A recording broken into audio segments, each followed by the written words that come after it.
लोकतंत्र यानी लोगों का शासन। पर क्या भारत जैसे दुनिया के सबसे बड़े लोकतांत्रिक देश में वाकई लोगों का शासन है? लोगों की शासन में भागीदारी केवल 5 सालों में एक बार वोट डालने तक ही सीमित है।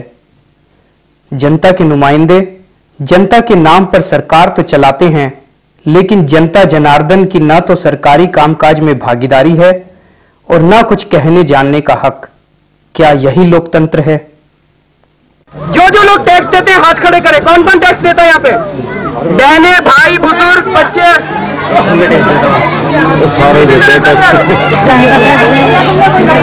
किसी ने भी टैक्स दिया? कोई 1 2 3 4 5 6 7 8 इतने सारे लोगों में बस 8 लोग टैक्स देते हैं। झूठ, बिल्कुल झूठ। आप सारे लोग टैक्स देते हो, आपको पता ही नहीं आप टैक्स देते हो।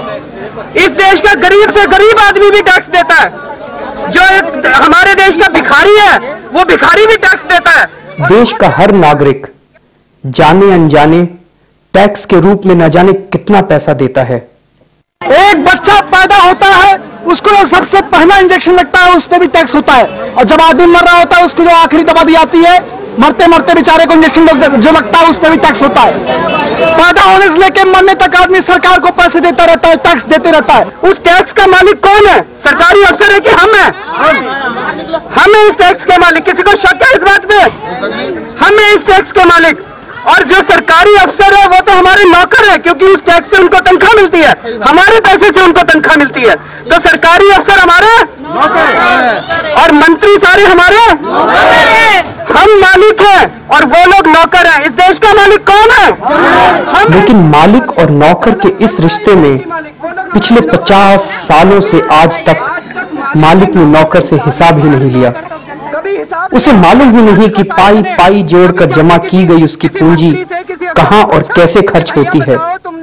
वो तो ये भी नहीं जानता कि अपना हिसाब मांगे तो कैसे मांगे। जनता जाती तो अफसर उन्हें धक्का देते, एक तो पैसा लेते और दूसरे ललकारे खाने पड़ते हैं जनता को। सूचनाओं और जानकारियों का न होना ही लोगों की इस दुर्दशा का कारण है।